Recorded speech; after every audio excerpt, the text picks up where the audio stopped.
Question है lecture 12। इसमें हमने 3 क्वेश्चन का आंसर देना है। पहले क्वेश्चन का आंसर क्या देंगे, पहले ये देंगे कि क्या इसका एन टर्म फाइंड करेंगे, दूसरा इसका ईपी चेक करेंगे कि क्या ये ईपी है या नहीं है, और थर्ड चेक करेंगे कि क्या ये इनफाइनाइट है या नहीं है।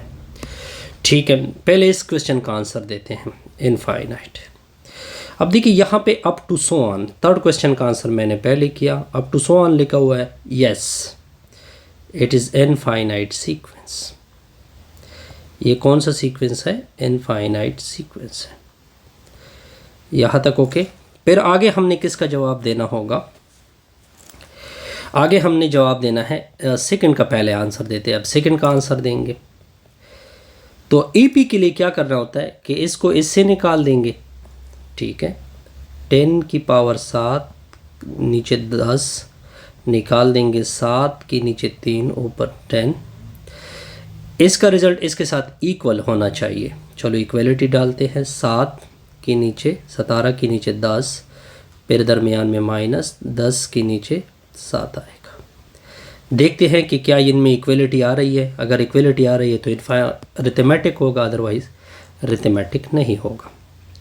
तो 10 के ऊपर 10 नीचे 7 के ऊपर 10, 3 के ऊपर 10 7 के नीचे 10, 17 के ऊपर 10 7 के ऊपर 10, 10 के ऊपर 10 और क्या होगा 7 के ऊपर 10। अब देखिए ये सारों से मैं कैंसिल कर सकता हूँ, कैंसिल कर दूँ। बहरहाल मैंने लेफ़्ट साइड से कॉमन किया, राइट साइड से कॉमन किया, फिर मैंने कैंसिल किया। 10 के ऊपर 10 माइनस 3 के ऊपर 10, 17 के ऊपर 10 माइनस 10 के ऊपर 10। अब आगे क्या करोगे? आगे इस तरह कर दो, 10 के ऊपर 10 लिखा हुआ है, इसको इधर शिफ्ट करते हैं तो ये प्लस हो जाएगा। 10 के ऊपर 10 आएगा, इसको उधर शिफ्ट कर दोगे। 17 के ऊपर 10 आएगा, प्लस 3 के ऊपर 10 आएगा।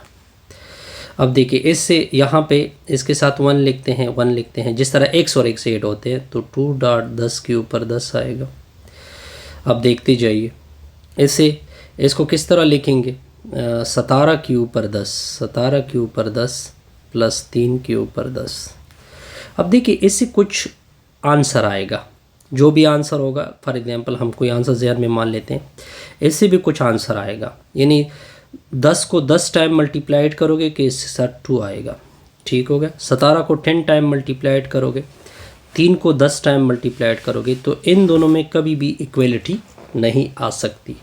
तो हमारा आंसर क्या होगा कि नो, क्योंकि ये डिफरेंस आपस में इक्वल नहीं हो गया। No it is not AP. या इसको इस तरह भी लिख सकते हैं, नो में आंसर, क्योंकि किताब ने आंसर किस में लिखा है? नो में लिखा हुआ है। अब आपको क्या 3 दोबारा फर्स्ट आंसर देते हैं कि ए एन हमने फाइंड करना है।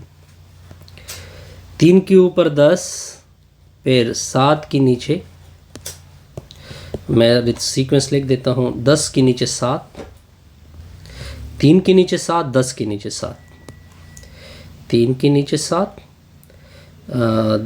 10 के नीचे 7 और 17 के नीचे 7। देखते हैं कि क्या इसका इनर टर्म किस तरह आ रहा है।